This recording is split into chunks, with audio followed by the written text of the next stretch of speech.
Hi guys, Eddie here from Dilleen Property. Today I want to talk about interest rates for self-managed super fund property loans. Basically, I'm going to keep it short and simple, try to keep the video very short. A client was speaking with me basically, and I realized that a lot of people out there, them included, they didn't actually know that when you buy property in a self-managed super fund, the interest rates are a lot higher than buying in your individual name or buying in your personal name. So basically, banks will charge more interest because the loan is more complex. There's more risk on their behalf, basically. So I've bought 3 going on 4 investment properties through my self-managed super fund, and some are residential. I bought 1 commercial property recently through the self-managed super fund, and the interest rates that I've got, as an example for mine, are between like 5.8% to like 7%. So the one that's 7%, I'm going to have to refinance soon because that's pretty high. I think I'm getting ripped off. Well, I know I'm getting ripped off. That was one that I got probably like 2-3 years ago, roughly. It was my first self-managed super fund loan. That was from Liberty Financial. I've got some other one through Latrobe Financial and that kind of things, which are the banks that do the loan. So basically, long story short, yes, it is more risk to the bank.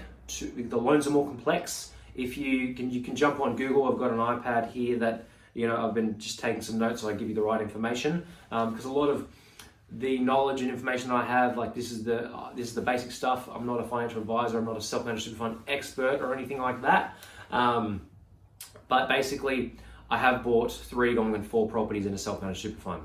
It is a lot of paperwork when you go to actually sign all the documents and everything. It's pretty complex.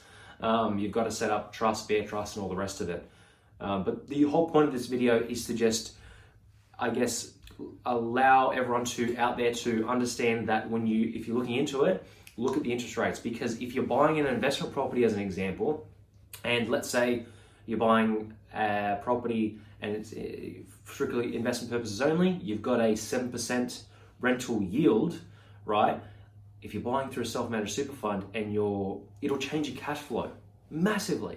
Because if you're buying in your individual name, right now it's 2020, and interest rates, if I were to go directly to a bank and buy my individual name, the interest rates are like 3%, 2.9%, or 3.5%, depending where you go.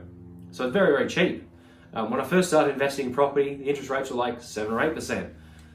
So they've come down a lot, which has increased cash flow.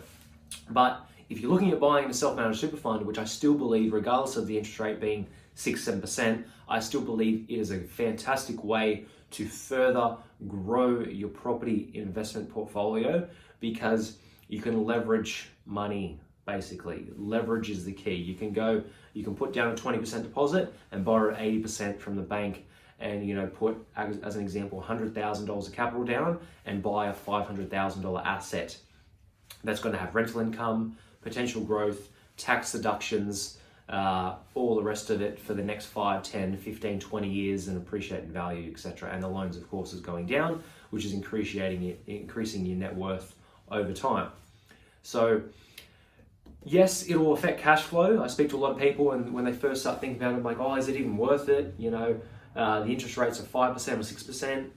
Like, there's plenty of properties out there. I guess you got to look at the different types of properties that you are to potentially buy in a self-managed super fund. But at the end of the day, it's all a step in the right direction. If you're buying and leveraging and it's got a really good healthy cash flow, even if it's just supporting itself.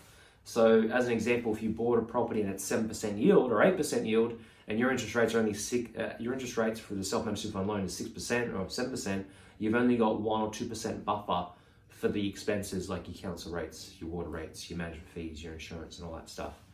So I hope this video helps. Long story short, when you buy in a self-managed super fund, if there's something that you look at doing in the future, you will pay higher interest. They are coming down. They have come down a little bit over the last few years.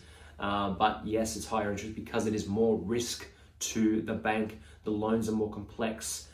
More information, you can Google that kind of stuff for more in-depth information, but this is just the basics. So I hope this video helps. Thanks so much for watching. If you have any questions, comment below or email us at admin@dilleenpg.com. You can reach out to myself personally on Facebook or Instagram, and I'll talk to you real soon. Thanks for watching and have a great day. Bye.